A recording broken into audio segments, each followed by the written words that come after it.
Hola, muy buenos días a todos. Bienvenidos a una clase más de Auditoría 1. El tema del día de hoy se va a enfocar en ver los elementos restantes del informe de auditoría que tenemos pendientes por abordar ya para concluir con lo que ustedes hicieron ayer. El objeto de yo haberles pedido que transcribieran el informe es para que refuercen cada uno de los elementos que fuimos explicando en las clases. Esto porque en la clase, pues si se fijan, es meramente teoría, partiendo de lo que marca una normatividad como lo son las normas internacionales de auditoría, cosa que puede complicarse a lo mejor un poco al momento de asimilar toda la lectura de una norma, pero que si bien es cierto al momento de ustedes ver el informe de cómo se compone un dictamen de una auditoría de estados financieros, pueden ver que cada elemento que fuimos viendo tiene su sentido, tiene su importancia, su trascendencia al momento de que la persona, el usuario del dictamen, lo lea, necesita tener esa estructura que marca las NIA 700 para que pueda comprender el contenido de la auditoría. Ya vimos cada elemento desde el destinatario hasta las responsabilidades del auditor y quedaron pendientes solamente las otras responsabilidades de información, el nombre del socio del encargo, eh, también vimos falta la parte de la dirección del despacho de la auditoría y la firma, que es lo más importante. Por eso el primer requisito del que hablamos era que tenía que ser el informe escrito. Por eso pedí que lo transcribieran para que pudieran darse la oportunidad de leer cada uno de los elementos que contiene el dictamen. Y ahorita solamente vamos a explicar los últimos 4 elementos que quedaron pendientes y que espero pues al momento de leer ustedes el dictamen les haya quedado un poco más claro de lo que se trata todo esto. Ya subieron las imágenes, ahorita voy a estar revisando lo que plasmaron en el dictamen para ver si no pusieron algo de más o algo de menos. Y pues bueno, hoy en este video vamos a explicar los últimos 4 aspectos para que no se quede en blanco esa explicación y ustedes entiendan aún más el propósito de dar un dictamen respecto a una auditoría de estados financieros. Bien, vamos a continuar, vamos a comenzar, perdón, con la clase de hoy.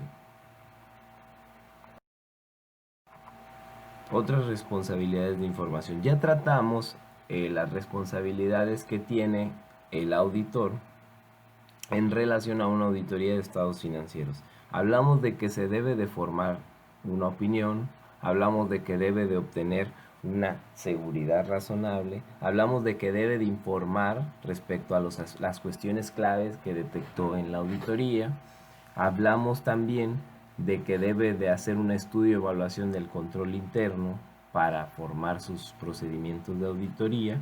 Hablamos también de que debe de valorar los riesgos de incorrección material, ya sea por fraude o error. Todas esas son responsabilidades que tiene el auditor de acuerdo a las NIAs, pero pudiera darse el caso que en el informe de auditoría, de acuerdo a la legislación o al reglamento en donde se esté practicando la auditoría, es decir, la jurisdicción, le obligue al auditor, por ser un profesional de la contaduría y analizar información financiera de una empresa, a informar respecto a otras responsabilidades en las cuales podría incurrir el hecho de practicar una auditoría.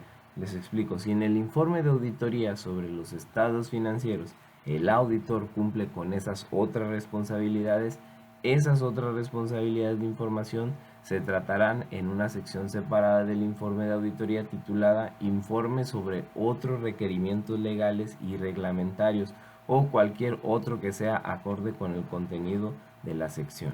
Bien, en algunas jurisdicciones, el auditor puede tener responsabilidades adicionales de las que marcan las NIAs.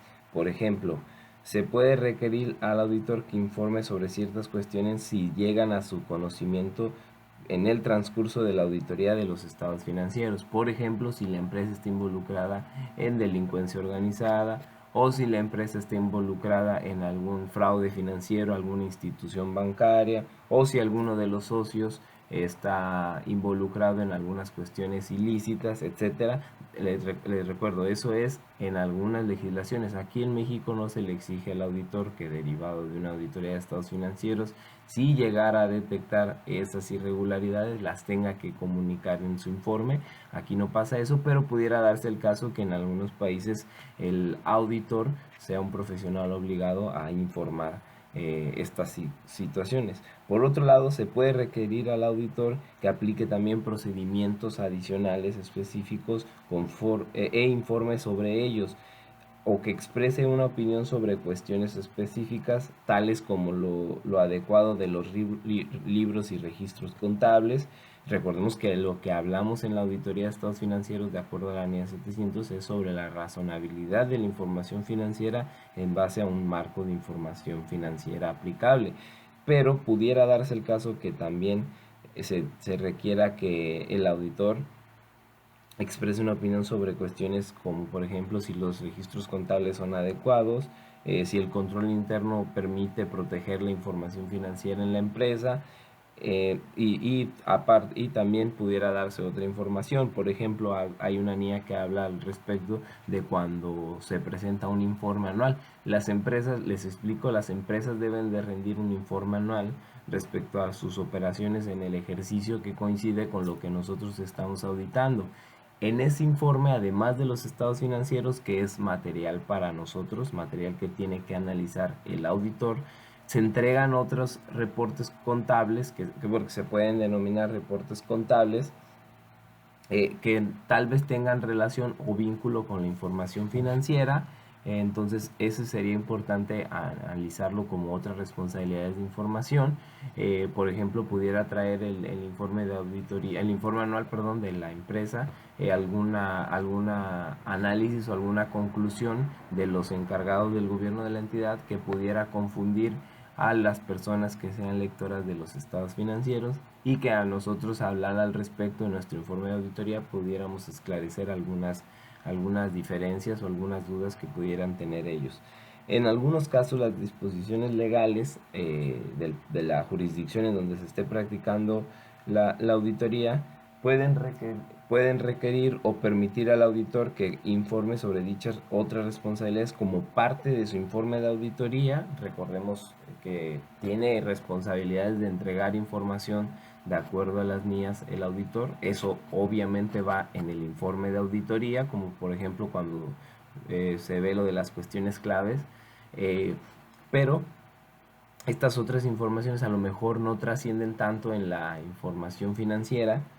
Entonces no deberían de ir en el informe de auditoría, pero si el auditor juzga necesario que así sea, lo puede incluir, o puede hacer un informe por separado en donde hable de estas responsabilidades de estas otras responsabilidades de información. En otros casos se puede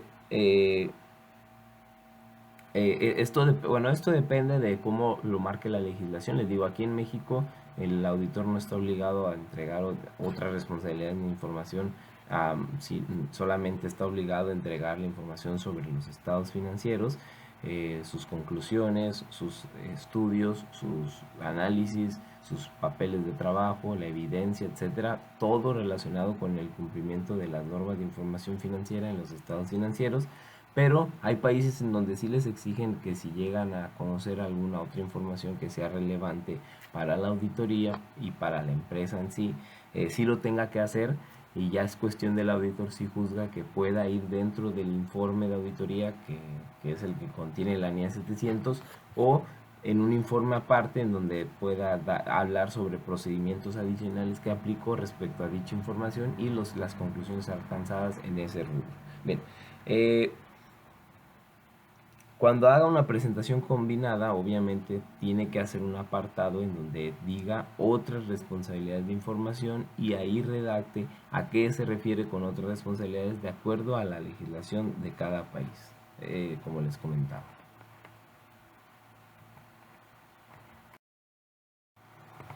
Bien, del informe de auditoría, los últimos 4 elementos son estos que tenemos en pantalla. No tienen gran explicación o gran trascendencia, pero sí es importante mencionarlos para que ustedes sepan qué información van a colocar ahí en su informe de auditoría.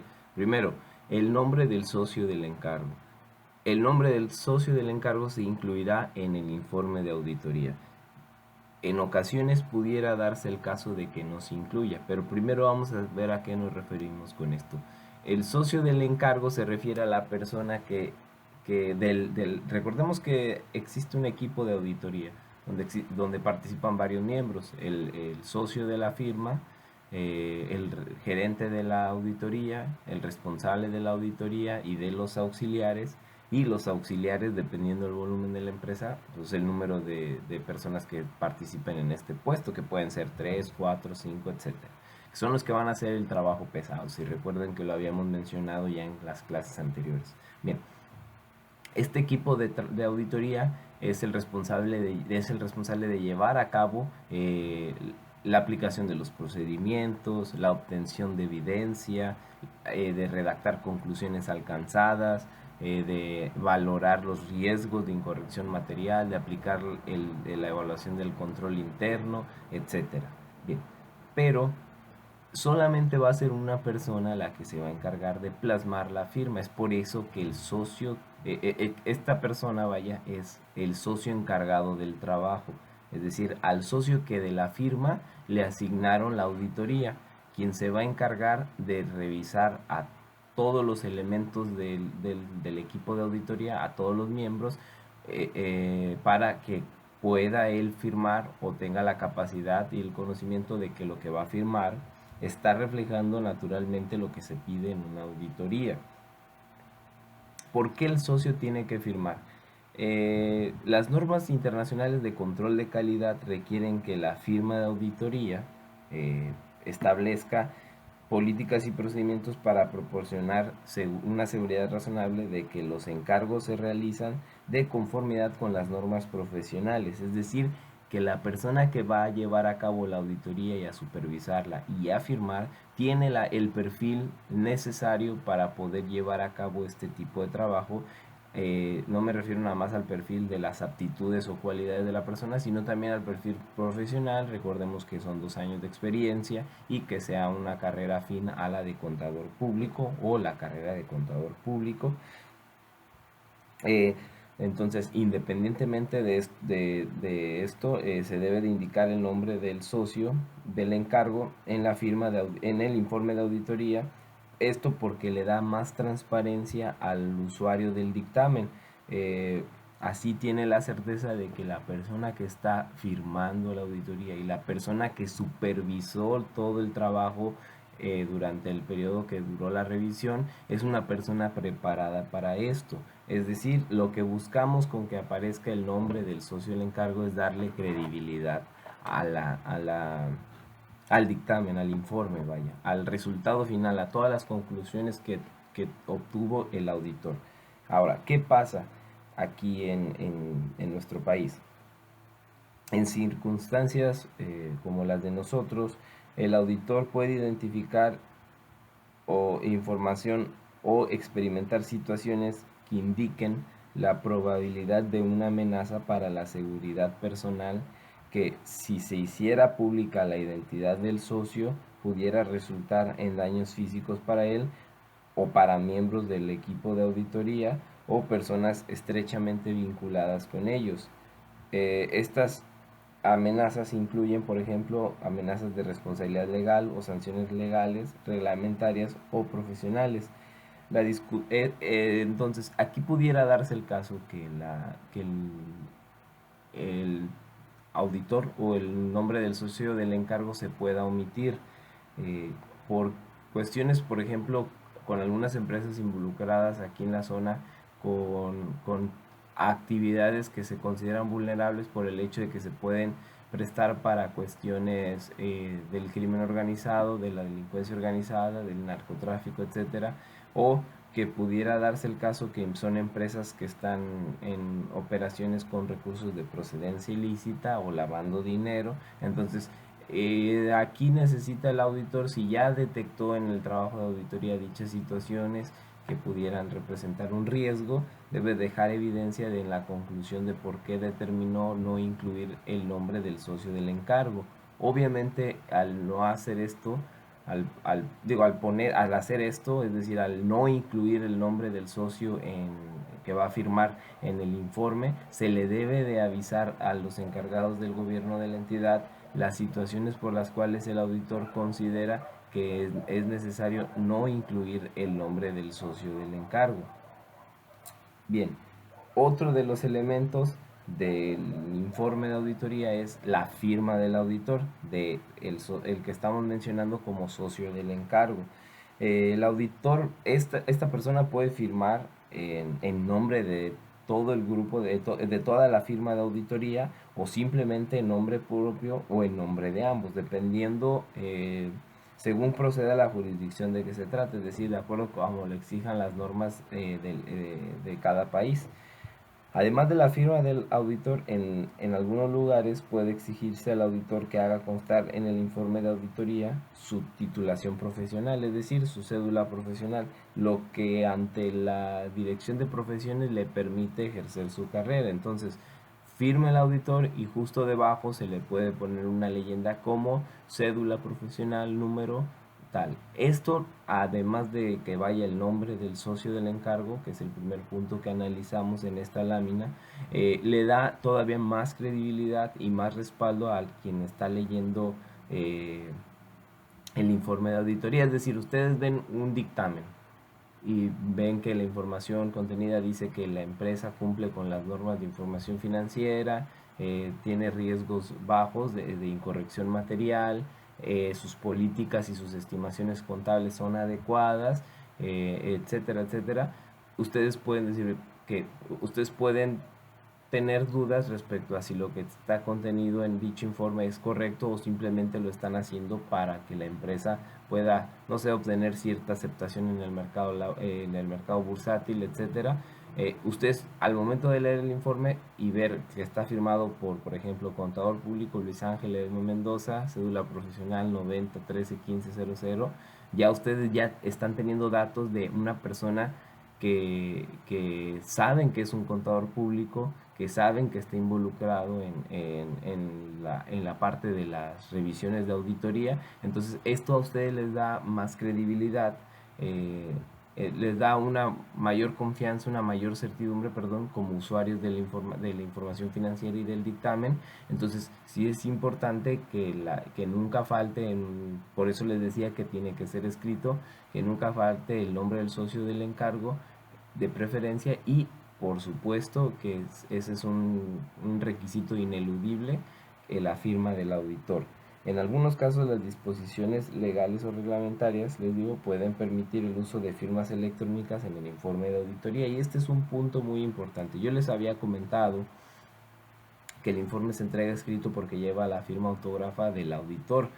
Pudiera darse el caso que la normatividad de alguna jurisdicción, es decir, de algún país o de alguna zona, permita que el auditor haga el firmado del dictamen de manera electrónica, lo que va a ocasionar que si el informe simplemente se entregue de manera electrónica en un dispositivo USB o en un disco duro, dependiendo los acuerdos que se hayan plasmado en la carta de prestación de servicios profesionales. Bien, la dirección del auditor.